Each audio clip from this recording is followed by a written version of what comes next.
ان الحمد للہ نحمده ونستعینه ونستغفره ونعوذ باللہ من شرور انفسنا ومن سیئات اعمالنا من يهده اللہ فلا مضل له ومن يضلل فلا هادی له وأشهد أن لا إله إلا الله وأشهد أن محمدًا عبده ورسوله أما بعد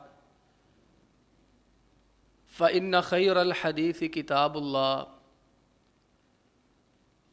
وخير الهدي هدي محمد صلى الله عليه وسلم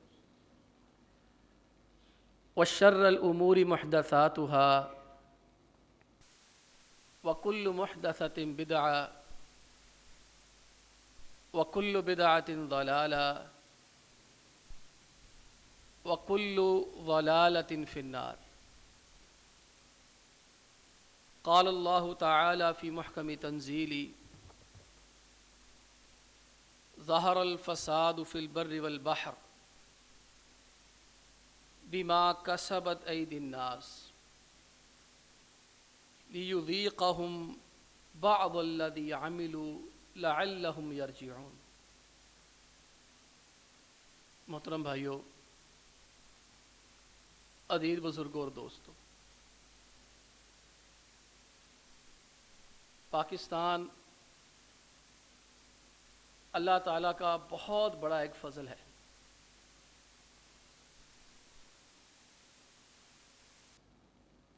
دنیا کے اندر مدینہ طیبہ کے بعد یہ دوسری ہجرت ہے جو لوگوں نے دین کی خاطر کی تھی. جیسے اللہ کے پیغمبر علیہ الصلوۃ والسلام کے صحابہ نے مکہ معظمہ چھوڑا، کاروبار چھوڑے، گھر بار بیوی بچے چھوڑے، قافلوں کی شکل میں چھپتے چھپاتے ہوئے، تنگیاں تکلیفیں برداشت کرتے ہوئے مدینہ طیبہ پہنچے. بنیادی وجہ کیا تھی؟ ایسی کوئی ریاست ہو، ایسا کوئی خطہ یا علاقہ ہو جہاں پر وہ آسانی کے ساتھ دین کو نافذ کر سکیں.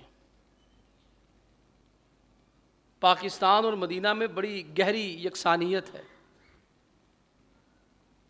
پاکستان فارسی زبان کا لفظ ہے جسے اردو میں کہتے ہیں پاک سرزمین. وہ آپ قومی ترانہ بھی پڑھتے ہیں نا، پاک سرزمین شاد باد، پاک سرزمین کا نظام، قوت اخوت عوام. مدینہ طیبہ کا بھی ایک نام ہے طیبہ، اس کا مطلب بھی ہے پاک سرزمین. یعنی دنیا کے اندر یہ دوسری ہجرت ہے جو اس قدر وسیع پیمانے پہ ہوئی ہے. لیکن ایک چیز بڑی حیران کن ہے کہ مدینہ طیبہ میں ہجرت کرنے کے بعد اللہ کے پیغمبر علیہ الصلوۃ والسلام نے 10 سال کے عرصے میں پورا عالم عرب تقریباً فتح فرما لیا،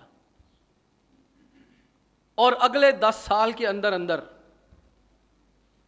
خلفائے راشدین میں سے عمر فاروق رضی اللہ تعالی عنہ کے دور خلافت میں وہ سلطنت 22 لاکھ مربع میل تک ہو گئی. عثمان غنی رضی اللہ تعالی عنہ کے ابتدائی 6 سالوں میں یہ ریاست جو ریاست مدینہ تھی، اس کی حدود 40 لاکھ مربع میل ہو گئی.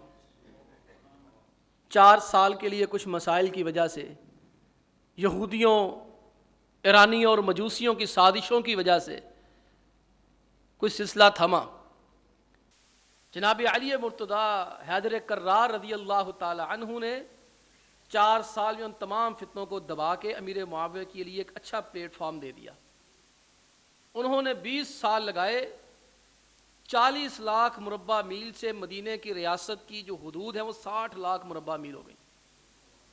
پھر بنو امیہ آئے، بنو عباسی آئے، سلجوقی آئے، تورانی آئے، غوری آئے، غزنوی آئے، عثمانی آئے، دنیا جہاں سے ہر دور میں ایسی ایسی قومیں اٹھیں، افراد اٹھے جنہوں نے اسلام کا نام ہمیشہ بلندی کیا۔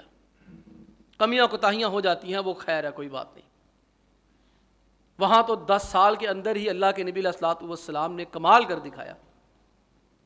لیکن اگر ہم اپنی طرف آتے ہیں اس ریاست مدینہ کی جانب جو ہم دعویٰ کرتے ہیں، تو ہمیں پتہ چلتا ہے کہ ہم نے اپنی ریاست مدینہ کی حدود میں اضافہ کیا کرنا تھا، آدھا تو ہم سے ویسے چھن گیا۔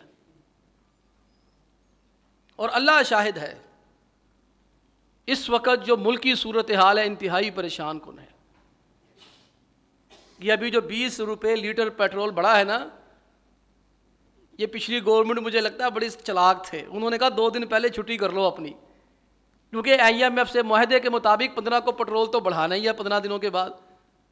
وہ جوتیوں کا ہار اگلے کے گلوں میں ڈال گئے، اور یہ آگے بات اور جائے گی، پتہ نہیں کہاں تک جائے گی۔ ہمارے اوپر مہنگائی کے عذاب ہیں، ہمارے اوپر سیلاب کے عذاب ہیں، ہمارے اوپر ظالم حکمرانوں کے عذاب ہیں، اور ہمارے اوپر جو ایک بہت بڑا عذاب ہے وہ ایک یہ عذاب بھی ہے کہ ملک خانہ جنگی کے دانے پہ کھڑا ہے۔ ذرا سا شعلہ لگانے کی، دیا سلائی لگانے کی ضرورت ہے۔ ڈر ہے کہیں بلوچستان وہ ہم سے جدا نہ ہو جائے۔ ابھی ہمارے دلوں میں سکوت ڈاکہ کا زخم تازہ ہے، اور جو ہم کر رہے ہیں، جو ہو رہا ہے گوادر کے اندر، سوئی کے اندر، بلوچستان کے اندر، وہ بھی ہم سے خفا اور ناراض ہیں۔ ہماری سالمیت کو خطرہ ہے، سندھو دیش علیحدہ ہے۔ وہ پشاور والے کہتے ہیں ہم تو افغانستانی ہیں، ہم نے تو وہ ساتھ ملانا ہے۔ یہ عذاب نہیں تو اور کیا ہے؟ یہ جتنی پریشانیوں کی طرف میں نے اشارہ کیا ہے، اللہ کے پیغمبر علیہ الصلوۃ والسلام نے ان تمام چیزوں کی جانب صرف ایک حدیث میں ارشاد فرما دیا۔ وہ کچھ حرکتیں ایسی ہیں، کچھ نالائکیاں ایسی ہیں، جو کرے گا اس کا پھر وہی حشر ہوگا جو آج پاکستان کا ہو رہا ہے۔ اللہ کے نبی علیہ السلام فرماتے لم تظہر الفاحشۃ فی قوم قط حتى يعلنوا بها الا فشا فیہم الطاعون والاوجاع التي لم تكن مضت في اسلافهم الذین مضوا۔ اللہ معاف فرمائے، کیسی کیسی بیماریاں اس ملک کو لگی ہوئی ہیں، عوام کو لگی ہوئی ہیں۔ کبھی ایبولا کا خطرہ ہے، کبھی ڈینگی کا خطرہ ہے، کبھی کرونا وائرس ہے، جتنی بیماریوں کی تشخیص ہو رہی ہے جن کا دنیا کے اندر کبھی وجود ہی نہیں تھا، کسی نے سنا بھی نہیں تھا کہ یہ بھی بیماری ہے۔ یہ ہوتا ہے۔ اللہ کے پیغمبر علیہ السلام فرماتے ہیں لم تظہر الفاحشۃ فی قوم قط حتى يعلنوا بها۔ میں جب کوئی قوم اعلانیہ بے غیرت اور بے شرم اور بے حیا ہو جاتی ہے، آپ دیکھیں ایک پارٹی نے بے شرمی کے کام شروع کیے، ہونا یہ چاہیے تھا کہ دوسری سیاسی پارٹیاں اس سے بغاوت کرتی، اس کی تردید کرتی۔ انہوں نے دیکھا کہ اس سے جلسوں کی رونق بڑھتی ہے، انہوں نے اپنے اپنے جلسوں کی رونقیں بڑھانے کے لیے وہی بے غیرتیاں شروع کر دی۔ ہم نے وہ وقت بھی دیکھا، بچپن جو میرا تھا، ہمارے گھروں میں ٹی وی نہیں تھے، بہت خال خال تھے، VCR کا تو نام و نشان نہیں تھا۔ خود ہمارے گھر میں یہ کیفیتی ٹی وی تھا، لیکن ہم گانے اونچی آواز سے نہیں سنا کرتے تھے۔ جیسے ہی اذان ہوتی تھی، اگر آواز بند نہیں ہوتی تھی ہمیں مار پڑتی تھی کہ تان نہیں پتا اذان ہوتی پئی ہے۔ لوگوں نے VCR لانا ہوتا تو انتظار کرتے کہ مائیں بہنیں گھروں سے کہیں فنکشن میں جائیں، شادی پہ جائیں، آؤٹ آف سٹی جائیں، ہم پھر VCR ٹی وی لا کر دوستوں کے ساتھ 10-10 روپے ملگا کے ٹی وی اور فلم دیکھ لیں۔ پھر جو لانے والے ہوتے تھے وہ بھی اتنے شرم و حیا کے پیکر ہوتے تھے. گھر سے کوئی کھیس، کوئی چادر، کوئی کپڑا لے کے جاتے تھے، کسی کو پتہ نہ چل جائے یہ بندہ اپنے گھر کے اندر ٹی وی کے ساتھ VCR لے کے جا رہا ہے، فلم لے کے جا رہا ہے. فلم نیفوں کے اندر چھپا کے لائی جاتی تھی. دیکھیں برائی ہر دور میں ہوتی ہے. شریعت نے جو سزائیں مقرر کی ہیں اس کا یہاں ایک مقصد ہے کہ برائی نہ ہو، وہیں دوسرا مقصد ہے برائی ہو بھی جائے تو کسی کو سرے عام کرنے کی ضرورت نہ ہو. ہم نے دیکھا انٹرنیٹ کیفے آئے، اب تو موبائلوں کے اندر سارا کچھ آ گیا. کیبن بنے ہوتے تھے. ہمارے جو دوست بچپن میں کبھی انٹرنیٹ کیفے میں جاتے بھی تھے تو منہ چھپا کے جاتے تھے، کسی کو پتہ نہ چل جائے، منہ چھپا کے باہر آتے تھے. کوئی سیلمے میں جاتا تھا، پکڑا جاتا تھا، پورا خاندان اوئے توئے کرتا تھا، دیکھو یہ بے شرم سیلمے میں فلم دیکھ کے آیا ہے. آپ نے سام فرمایا جب قوم کی یہ حالت ہو جائے نا، اجتماعی طور پر بے شرم اور بے حیا ہو جائے، حتی یعلنوا بہا، برسر عام برائیاں کریں، بے شرمیاں کریں، بے حیائیاں کریں. اللہ کے نبی علیہ الصلوۃ والسلام فرماتے ہیں فشا فیہم الطاعون، اللہ اس قوم میں طاعون کو پھیلا دیتا ہے. طاعون کی بیماری پھیل جاتی جس کا علاج ہی کوئی نہیں. والاوجاع التي لم تکن مضت فی اسلافہم الذین مضوا، فرمایا ان لوگوں کے اندر ایسی ایسی بیماریاں پیدا ہو جاتی ہیں، ان کے آباء و اجداد نے کبھی ان بیماریوں کا نام بھی نہیں سنا ہوتا. پوچھو ہمارے دادوں سے، بزرگوں سے، کبھی کسی نے ایبولا کا نام سنا ہو، کرونا کا نام سنا ہو، ایڈز کا نام سنا ہو؟ تصور بھی کیا جا سکتا تھا؟ یہ ہمارا ایک پہلا گناہ ہے اجتماعی گناہوں کی میں بات کر رہا ہوں. جب قوم اجتماعی طور پر گناہوں میں ملوث ہو جاتی ہے پھر اللہ سبحانہ و تعالیٰ کو جو عذاب آیا کرتا ہے وہ صرف گناہ گاروں کو نہیں پکڑتا، وہ بے گناہوں کو بھی اپنی لپیٹ میں لے لیتا ہے. آج یہ بیماریوں کا جو عذاب ہے کرونا کا، اس میں برے بھی ہوئے، اچھے بھی بیمار ہوئے، برے بھی مرے اور اچھے بھی مرے. یہ تو صرف ایک ہے نا، بیماریاں لگتی ہیں. آپ نے ساتھ اسلام فرماتے ہیں لیشربن الناس من امتی الخمر یسمونها بغیر اسمها، فرمایا میری امت کے کچھ لوگ شراب پئیں گے. شراب پینا ایک گناہ ہے، یہ بہت بڑا گناہ ہے، کبیرہ گناہ ہے. لیکن اس گناہ کو کرتے وقت بندہ کافر کب ہوتا ہے؟ جب کہے میں تو حلال پی رہی، یہ تو حرام ہے ہی نہیں. وہ شاعروں نے پھر شعر بھی بنائے نا، یہ جناب شیخ کا فلسفہ میری سمجھ میں نہ آ سکا، جو یہاں پیو تو حرام ہے، جو وہاں پیو تو حلال ہے. شعراء نے بھی بے غیرتیوں کو عام کرنے میں بڑا کردار ادا کیا ہے. یہ جناب شیخ کا فلسفہ میری سمجھ میں نہ آ سکا، جو وہاں پیو تو حلال ہے، جو یہاں پیو تو حرام ہے. ہنگامہ ہے کیوں برپا، تھوڑی سی جو پی لی ہے، ڈاکہ تو نہیں مارا، چوری تو نہیں کی ہے. اتنے بے غیرتیوں کے اوپر مبنی شعر ہے نا، اور جذبات کو برانگیختہ کرتے ہیں. پھر کیوں ہے پی رہی، مولوی حلوہ نہیں کھاندے؟ بٹو کیا کہا کرتا تھا؟ تھوڑی سی پیتا ہوں، مولوی حلوہ نہیں کھاتے. شراب پینا کبیرہ گناہ، حلال سمجھ کے پڑھنا کفر. ہر کبیرہ گناہ اگر اس پہ انسان شرمسار ہے تو کبیرہ گناہ ہے. اگر کرنے کے وقت حلال سمجھتا ہے، کرنے کے بعد اکڑ جاتا ہے، وہ بندہ دائرہ اسلام سے خارج ہو جاتا ہے، وہ مسلمان نہیں رہتا. کہ گناہ بھی کرے اور بدماشی بھی کرے اللہ سے آگے. یسمونہا بغیر اسمہا، میں میری امت کے لوگ شراب پئیں گے. خصوصاً کہا میری امت کے لوگ مسلمان ہوں گے، نام کے مسلمان. یسمونہا بغیر اسمہا، کہیں گے نہیں یہ شراب نہیں ہے، یہ تو وسکی ہے، یہ تو وائلن ہے، یہ تو دیسی ہے، یہ تو چڑھتی نہیں ہے. بالکل صحیح بات ہے. جو روزانہ ٹنموں کے سوتا ہے اسے کہاں سے چڑھنی ہے؟ چڑھنی تو تیرے میرے جیسے کو جس نے کبھی سونگی بھی نہیں ہے. جو ریگولر ڈرنکر ہوتا ہے اسے یہ شرابیں، یہ چرسیں، یہ بنگیں کچھ بھی نہیں کہتی. آپ میرے پاس کھڑے ہو کے سگریٹ پیئیں گے، مجھے الٹی آ جائے گی، مجھے کھانسی آئے گی. لیکن جو مسلسل پینے والا اسے کچھ بھی نہیں ہوگا. جو مسلسل پیتے ہیں وہ طلاق دے کے آتے ہیں، مولوی صاحب پی کے دیتی طلاق. میں پوچھا کرتا ہوں پیتی سی کہ ٹون سی؟ پیتی سی کہ چڑھی سی؟ یہ چڑھتی اس کو ہے جو کبھی کبھار پیتا ہے. جو روزانہ 3-4 پیگ لگا کے سوتا ہے نا, اسے کچھ نہیں ہوتا. فرمایا میری امت کے لوگ شراب پیئیں گے, سریام پیئیں گے, حلال کہہ کے پیئیں گے.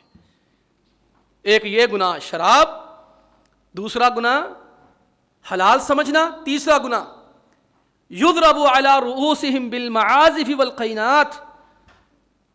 یضرب علی رؤوسہم بالمعازف, ان کے پاس ڈیک سسٹم لگا ہوگا, میوزیکل سسٹم پورا ہوگا, پورا بندوبست ہوگا. ان کے سروں کے اوپر میوزک چلایا جائے گا. اب دیکھ لیں کتنی ترقی ہے. یہ آپ ڈبے دیکھ لیتے ہیں, 2 ہی لگے ہوئے ہیں, ایک لگا ہے بلکہ اس حال میں, ایک باہر لگا ہے. اتنی ان کی کیپیسٹی ہے. یہ مہنگے نہیں ہیں, یہ بڑے معمولی سے ڈبے ہیں. یہ صرف 40,000 کی جوڑی ہے. 4-5 سال پہلے لگوائی تھی جب پورا سسٹم. 40,000 کے 2 آئے تھے. یہ 2 ڈبے. ان 2 ڈبوں کو کور کرنے کے لیے الگ سے مشین 40,000 کی آئی, ہر 2 ڈبوں کو کور کرنے کے لیے, مجھے یاد ہے. پھر ان تمام ڈبوں کا سسٹم, 6 ڈبوں کا سسٹم کور کرنے کے لیے 80,000 کا ایک الگ سے مکسچر لگوایا ہوا ہے, تاکہ وہ ہیٹ اپ نہ ہونے دے, ان کو خراب نہ ہونے دے, با پی نہ ہونے دے, آواز کہیں وہ آواز کا لیول نہ خراب ہونے دے. یہ ہم لوگ ہیں جو درمیانے طبقے کے گزارے کے کام کر رہے ہیں. لیکن دیکھیے ہر بندے کو پوری میری آواز آ رہی ہے. جو یہاں بیٹھے ہیں ان کے کان میں بھی اتنی, جو وہاں ہیں ان کے کان میں اتنی. اور آپ میوزیکل نائٹس جو ہوتی ہیں, جہاں پر ڈانس پارٹیاں ہوتی ہیں, آپ دیکھیں اللہ کے نبی علیہ الصلوۃ والسلام نے کیسی ان ڈانس پارٹیوں کی منظر کشی کی ہے. میں میری امت کے لوگ شراب پیئیں گے, حلال سمجھ کے پیئیں گے. ان کے سروں کے اوپر گانے باجوں کے پورے سسٹم ہوں گے. شادیوں پہ جاتے ہیں نا, وہاں میوزیکل سسٹم پورا ہوتا ہے. کتنے شاندار ڈبے ہوتے ہیں, آپ کو شاید سسٹم کا اندازہ نہیں. میں نے لگوایا تو مجھے کچھ پتا ہے کیسے لگتے. چوتھا جرم کیا ہے؟ والقینات, اور ساتھ کنجریاں ناچیں گی. اب بتاؤ, یہ شادی بیاہ کے موقعوں پر جب کہا جاتا ہے بچیاں چلے جان, بیبیاں چلی جائیں, ہن منڈیاں دا پروگرام شروع ہونے لگا, اتنے کی ہوندا ہے کہ سورہ یاسین بہ کے پڑھ دینے اتنے, کہ سورہ بقرہ دی اجتماعی تلاوت کر کے قرآن خوانی کر دینے اتنے, یا کنجر خانہ ہی ہوندا اتنے. بھائی جی شرابیں ہی ہوتی ہیں, گانے ہی ہوتے ہیں, کنجری بلاتے ہیں, ناچنے والیاں بلاتے ہیں. فرمایا میری امت کے لوگ یہ کام کریں گے. گانا سسٹم, پورا میوزیکل سسٹم, ناچنے والی گندی فاحشہ عورتیں. اللہ کو جلال آئے گا, اللہ کو غصہ آئے گا. اللہ کیا کرے گا؟ اللہ سبحانہ و تعالی جب یہ سارے کام کر رہے ہوں گے, مستی میں مست ہوں گے, پیارے پیغمبر علیہ الصلوۃ والسلام فرماتے ہیں اللہ تعالی یخسف اللہ بہم الارض ویجعل منہم القردۃ والخنازیر. ان میں سے کچھ بدبخت ایسے ہیں, زمین پھٹے گی, سارے زمین کے اندر دفن ہو جائیں گے, پھر اوپر سے زمین بند ہو جائے گی. آپ کو یاد ہے 2005 میں زلزلہ آیا تھا, پورا پاکستان ہل گیا تھا. میں نیا پڑھنے کے لیے سعودی عرب گیا تھا. عشاء کے بعد اطلاع ملی کہ پاکستان میں زلزلہ آیا, پورا آزاد کشمیر تباہ ہو گیا, باغ تباہ ہو گیا, پنڈی ہل گیا سارا, اسلام آباد مارگلا کی پہاڑیاں ہل گئی. اور وہاں ایک ٹاور بھی تھا 5 منزلہ, جہاں یہ سارے کام ہوتے تھے راولپنڈی میں, جو اس حدیث کے اندر بیان کیے گئے ہیں. ڈاکٹر فضل علی صاحب حفظہ اللہ سے میں نے خود سنا, وہ فرماتے تھے, بتا رہے تھے کہ راولپنڈی میں مارگلا ٹاور کے پاس ایک 5 منزلہ بلڈنگ تھی, وہاں یہ سارے کام ہوتے تھے. زلزلے کا آغاز ہی وہاں سے ہوا تھا. وہاں عورتیں ننگی ناچتی تھیں. یہ آپ کے لاہور میں بھی یہ کام ہو رہے ہیں, آپ کے فیصل آباد میں بھی یہ کام ہو رہے ہیں, آپ کے اسلام آباد پنڈی میں بھی یہ کام ہو رہے ہیں. میں اور آپ نہیں کرتے, جو اپر کلاس ہے یہ سارا کچھ کرتا ہے. ایسے نہیں کبھی کسی کی ویڈیو نکلی ہوتی ہے تو کبھی کسی کی ویڈیو نکلی ہوتی ہے, ایسے نہیں ویڈیوز آتی ہیں ان کی.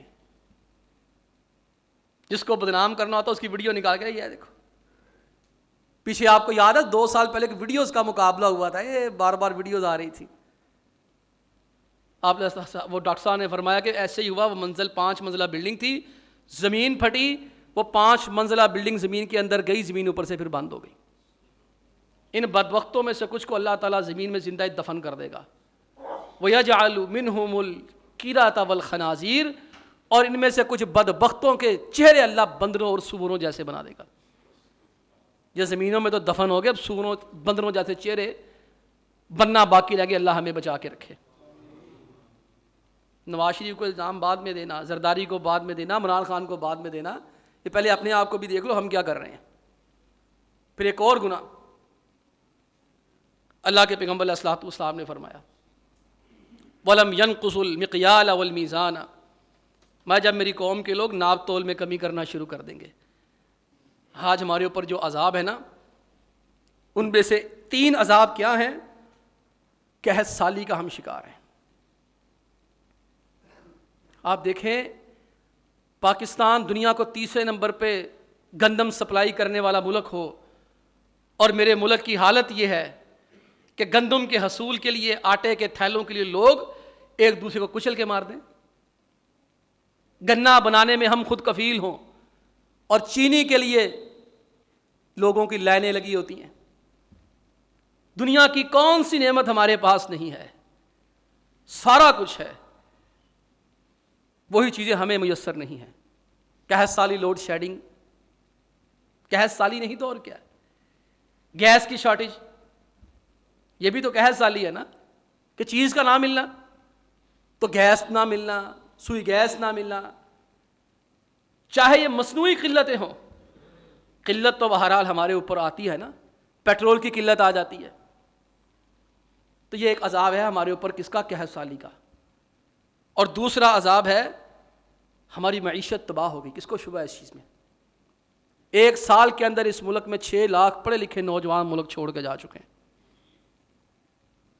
ہمارے ایک جاننے والے ہیں، بہت پڑھے لکھے ماشاءاللہ بچہ، تو یہاں پاکستان میں وہ کام کر رہا تھا. اس بچے کو 1.5 لاکھ تنخواہ بھی تھی اور گاڑی بھی تھی، ٹوٹا کرولا شاید. جب مجھے یاد ہے جب اس بچے کی نوکری لگی، انہوں نے اسپیشل اس مسجد کے لیے پیسے بھی بھجوائے تھے کہ مسجد کے لیے لے لیں. بڑے خوش ہوئے. اب وہ بچہ پچھلے ہفتے پاکستان چھوڑ کے چلا گیا ہے. لندن میں اس کی 8 لاکھ وہاں جاتی تنخواہ لگی ہے. یہ فیصل آباد ہمارا سٹی آف ٹیکسٹائل، جہاں کیمرے کا کپڑا تلاش کریں آپ کو نہیں ملے گا، اصلی بوس کی تلاش کریں نہیں مل رہی. لوگ بنا ہی نہیں رہے. بنا کے دینی کس کو ہے؟ لے گا کون؟ آدھی ٹیکسٹائل آپ کی بنگلہ دیش چلی گئی ہے، فیصل آباد کی. معیشت کا بیڑا غرق ہو گیا. اور فرمایا تیسرا عذاب ہمارے اوپر کیا؟ ہمارے حکمران ظالم ہیں. یہ 3 عذاب آتے ہیں قوموں پہ. کب آتے ہیں؟ فرمایا لم ينقصوا المقیال والمیزان، جب کوئی قوم ناپ تول میں کمی کرنا شروع کر دیتی ہے.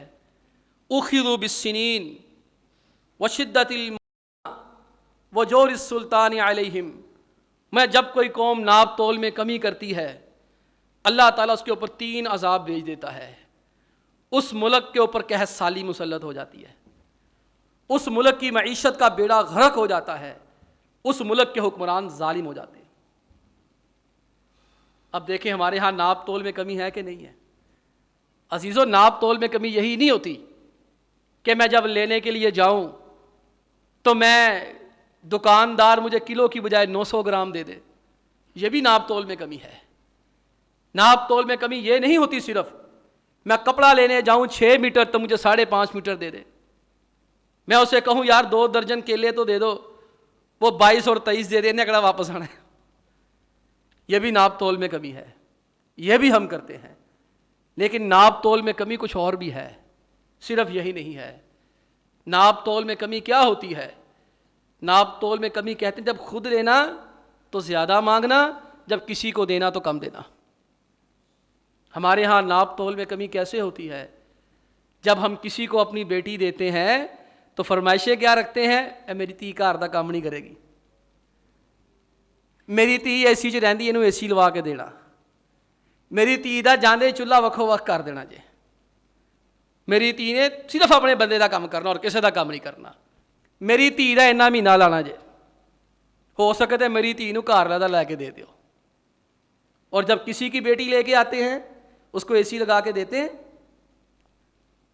اس کو گھر لے کے دیتے ہیں، کمرہ علیحدہ دیتے ہیں. اس بچی کو جب بیاہ کے لے کے آتے ہیں تو پہ دن چوکی چولہا چاڑ دے کہ نہیں چاڑ دے. یہ ہے ناپ تول میں کمی. ناپ تول میں کمی. پتہ کیا ہو رہی ہے یہاں پہ؟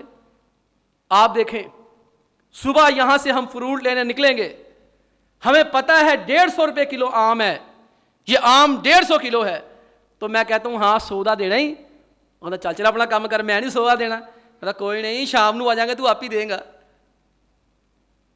پھر شام کو اس کو پتا اس کی چیز خراب ہو رہی, وہ 100 کی دے کے جاتا ہے. یہ بھی ناپ تول میں کمی ہے.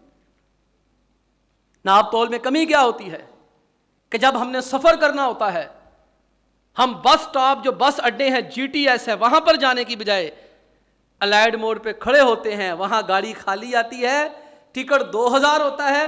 میں کہتا ہاں بھائی 1500 لینا تھے آواں. اچھا یہ ہم ہی نہیں کرتے, پھر وہ بھی کرتے ہیں. ہم 11 مہینے ان لوگوں کو خوب رگڑتے ہیں, 8-10 مہینے. پھر جب رمضان آتا ہے تو جیسے ہی رمضان کا چاند نکلتا ہے 150 روپے کلو سیب والا کہتا ہے 800 دا. جان دے یار, کل تے 150 دا تھی, کہنا پائی لینا کہ نہیں, چل نکلے تو. عید آتی ہے, بڑی عید, چھوٹی عید. مسافر پھر کیا کرتے ہیں, وہ یہاں اپنے گھر سے سیدھا جی ٹی ایس جاتے ہیں, اور گاڑیوں والے کیا کرتے ہیں, وہ سیدھا جی ٹی ایس کی بجائے وہ الائڈ موڑ پہنچ جاتے ہیں. ہم وہاں بھاگے بھاگے جاتے ہیں, 1000 روپیہ ٹکٹ ہوتا ہے. ہم ان کو کہتے ہیں 1000 روپیہ ٹکٹ, بیٹھو, کہتا ہے نہیں 3000 دیں گا. جان دے یار, کل تے 1000 روپیہ سی, کہتے پا تو دینا نہیں, چل اتنے ہی بیٹھا رہا چل. یہ ہم ناپ تول میں کمی کرتے ہیں. یہ کوئی زرداری کر رہا ہے؟ کیوں بھائی؟ یہ نواز شریف کر رہا ہے, یہ عمران خان کر رہا ہے, یہ اسود یار خان ولی کر رہا ہے, یہ مولوی فضل امان کر رہا ہے, یہ میں اور آپ کر رہے ہیں. دینے اور لینے کے پیمانے مختلف. آقا علیہ السلام فرمایا جب قوموں کا یہ حالت ہو جائے, لینے کا معیار اور ہو, دینے کا معیار اور ہو, اللہ تعالیٰ اس قوم پہ قحط سالی مسلط کر دیتے ہیں. اللہ اس ملک کی معیشت کو تباہ کر دیتے ہیں, اور اللہ سبحانہ و تعالیٰ ان کے حکمرانوں کو ظالم بنا دیتے ہیں. اب وقت ہمارا ختم ہو رہا ہے, ایک بات ابھی کرتے ہیں, اللہ نے چاہا تو انشاءاللہ تعالیٰ وہ 2 باتیں اگلے جمعہ یا پھر کبھی کر لیں گے. ایک اور ہمارا مسئلہ ہے, بارش نہیں ہو رہی, ہم بڑے پریشان ہیں, بڑے قبیلہ خاطر ہیں. ہم نے اپنے بچپن میں دیکھا, میں نے دیکھا, جب بارشوں کے دن آتے تھے بارش شروع ہو جایا کرتی تھی, اور ہوتی رہتی تھی, مسلسل ہوتی تھی, پورے شہر کو سیراب کرتی تھی. 3 دن تک لگاتار بارشیں ہوتی رہتی تھیں. اور اب ہم خبریں سنتے ہیں کہ پنجاب میں مونسون آ گیا ہے, پاکستان میں مونسون داخل ہو چکا ہے, فلڈ ریلیف کیمپ بھی بنا دیے جاتے ہیں, بارش ہی کوئی نہیں ہوتی. دعائیں مانگی جاتی, یا اللہ بارش برسا, یا اللہ بارش برسا, یا اللہ بارش برسا. یہ ہوتا ہے, بارشیں بھی بند ہو جاتی ہیں. آقا علیہ السلام فرماتے ہیں وَلَمْ يَمْنَعُوا زَكَاةَ أَمْوَالِهِمْ إِلَّا مُنِعُوا الْقَطْرَ مِنَ السَّمَاءِ وَلَوْلَا الْبَهَائِمُ لَمْ يُمْطَرُوا. میں جب کوئی قوم زکوٰۃ دینا بند کر دیتی ہے, اللہ تعالیٰ آسمان سے بارش برسانا بند کر دیتا ہے. وَلَوْلَا الْبَهَائِمُ لَمْ تُمْطَرُوا لَمْ يُمْطَرُوا. میں اگر یہ کتے بلے نہ ہوں اللہ کو جن کا احساس ہے, اللہ بارش کا ایک قطرہ نہ برسائے. یہ جو بارشیں ہوتی بھی ہیں نا, یہ میرے تیرے لیے نہیں ہوتی, یہ کتے بلوں کے لیے ہوتی ہیں, جانوروں کے لیے ہوتی ہیں. گند تو ہم نے ڈالا ہے, ان بیچاروں کا کیا قصور ہے. آپ لمبی لمبی باتیں چھوڑیں کہ زکوٰۃ کا ملکی سسٹم بنائیں. صرف ایوب کالونی والے اگر صحیح معنوں میں زکوٰۃ دینا شروع کر دے, اس علاقے میں کوئی غریب نہ رہے. زکوٰۃ روکنے کا مطلب صرف یہ نہیں ہوتا کہ زکوٰۃ ہی نہیں دینی. زکوٰۃ نہ دینے کا مطلب یہ ہوتا ہے کسی کا حق نہیں ہے اسے زکوٰۃ دینی. مسیت تے زکوٰۃ دے پیسے لائی جانے, انہوں لگ دی نہیں. یہ میں نے ایک عجیب چیز دیکھی ہے. بس بعض لوگ ایسے عجیب ہیں, جتنا مال آتا اتنے ہی شودے ہو جاتے, اتنے ہی فقیر ہو جاتے, دینے کو دل ہی نہیں کرتا, زکاتیں دینے کو دل نہیں کرتا. اب زکوٰۃ کیسے دی جا رہی ہے؟ مسجد افطاریاں ہوندیاں پئی ہیں, چلو آج افطاری کس پیسے, جی زکاتاں دی افطاری ہو رہی ہے, ایسیاں دے بل دے دیو. میں کیوں نہیں چلاتا ہر نماز میں, مجھے پتہ ہے زکات لگتی ہے, بھلے سے لوگ نہ آئے, میں بھی کسی سے مانگ سکتا ہوں, میرے آپ سے زیادہ تعلقات ہیں, بڑے بڑے لوگوں سے. کسی کو ایک دفعہ بھی کہوں گا نا, وہ پوری مسجد کا خرچہ اٹھا لے گا. لیکن پتہ کس چیز کا ہے؟ یہ زکاتوں کے پیسوں سے چلاتے جو میرا اور آپ کا حق نہیں ہے. زیادہ چھلانگ لگائی، ڈسپینسری بنا لی زکات کے پیسوں سے، چلو جی. زیادہ چھلانگ لگائی، افطاریاں کرا رہا ہے، پروگرام کرا رہا ہے، مولویوں کو 50-50 ہزار دے رہا ہے زکات کے پیسوں سے. اگر یہ دینے کا دل نہ کیا تو اپنے ہی خود ساختہ چھوٹا سا مدرسہ بنا لیا، انا منڈے ریوڑیا مڑ مڑ اپنے اتنے زکاتاں لائی گئے. یہ کیا ہے جی؟ یہ فی سبیل اللہ پانی ہے. کیا کہتے ہیں اس کو، وہ جو ٹوٹیاں لگی ہوتی ہیں علاقوں کے باہر، مسجدوں کے باہر، کیا اس پانی کو کیا کہتے ہیں؟ وہ فلٹر. فلٹر کس سے لگوائے جا رہے ہیں جی؟ زکات کے پیسوں سے فلٹر لگوائے جا رہے ہیں. خدا کے بندو، کیا مسجد میں ہر وہ بندہ آتا ہے جس کے اوپر زکات لگتی ہے؟ کیا مسجد پانی بھرنے کے لیے ہر وہ بندہ آتا ہے جس کے اوپر زکات لگتی ہے؟ کیا ڈسپینسری کے اندر ہر وہ بندہ دوا لینے آتا ہے جسے زکات لگتی ہے؟ کیا مدرسے میں پڑھنے والا ہر وہ بچہ آتا ہے جسے زکات لگتی ہے؟ قطعاً نہیں. ایسے بندے کی زکات نہیں ہوتی، کوئی نہیں ہوتی، یاد رکھے، کوئی قبول نہیں ہے. غلطی سے ہو جائے پھر تو خیر ہے. اور یہ جو تماشے لگتے ہیں رمضان میں، آپ دیکھیں کہ چوہدری صاحب، میاں صاحب، حاجی صاحب اندر بیٹھے ہیں گھر میں، باہر 50 لوگوں کی لائن لگی، یا فقیر بنا رہا ہے مستقل. یہ بھی زکات کوئی نہیں ہے. پھر کہتے ہیں رب کی رحمت نہیں ہو رہی، بارش نہیں ہو رہی، نیند نہیں آ رہی، سکون نہیں آ رہا، گولیوں کے پھکے مار کے بھی سکون نہیں آ رہا. اور تم اللہ کے حدود کی پامالی کرو تمہیں سکون آ جائے؟ اللہ کی قسم ایسا نہیں ہو سکتا. ابھی میں نے 3 چیزیں عرض کی ہیں، 2-3 باقی رہتی ہیں، اسی پہ ہم اتفاق کرتے ہیں. ہمارا وقت ہی ختم ہو گیا ہے، لیکن ذرا درد دل سے غور کریں، کیا ہم ایسا کر نہیں رہے ہیں؟ اگر ہم کر رہے ہیں تو ہم بعد آ جائیں، اور اگر نہیں باز آئیں گے تو پھر بھائی پاکستان کے حالات سدھرنے والے نہیں ہیں. تو یہ ہماری کرتوتیں ہیں جو ہمارے سامنے آئی ہیں. اللہ تعالی ہمیں ان برائیوں سے محفوظ فرمائے، اور اللہ تعالی ہمیں ان برائیوں سے روکنے والا بنائے. وآخر دعوانا ان الحمد للہ رب العالمین.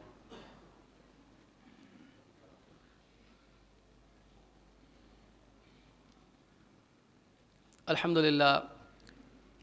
للہ علی احسانی والشکر لہ علی توفیقہ وامتنانی، واشہد ان لا الہ الا اللہ وحدہ لا شریک لہ تعظیما لشانی، واشہد ان سیدنا محمدا عبدہ ورسولہ الداعی الی رضوانی.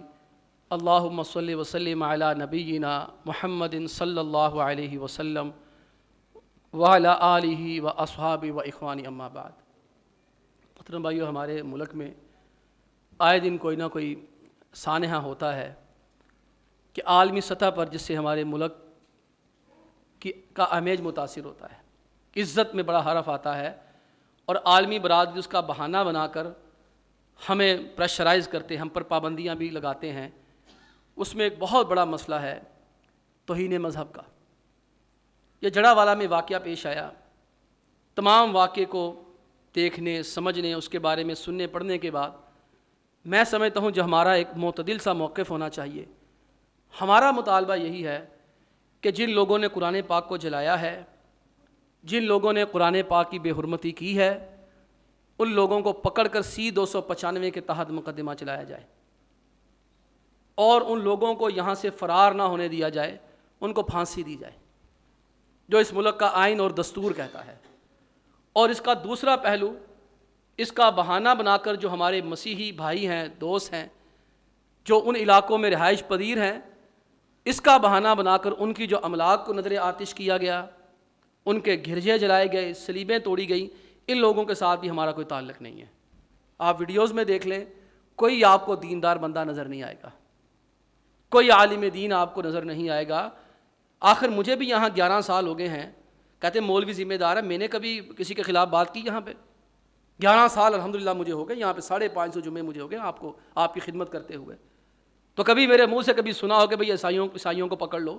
ہمارے خود گھر میں عیسائی خواتین کام کرتی ہیں، ہم نے آج تک انہیں کچھ نہیں کہا، بلکہ میں نے تو اپنے گھر میں کہا ہے کہ جس پیالے میں ہم پیتے ہیں اسی میں ان کو پلاؤ، جس برتن میں ہم کھاتے ہیں اسی میں ان کو کھلاؤ، ان کو احساس ہی نہ ہو، تاکہ یہ ہمارے بارے میں کبھی یہ سوچے ہی نہ.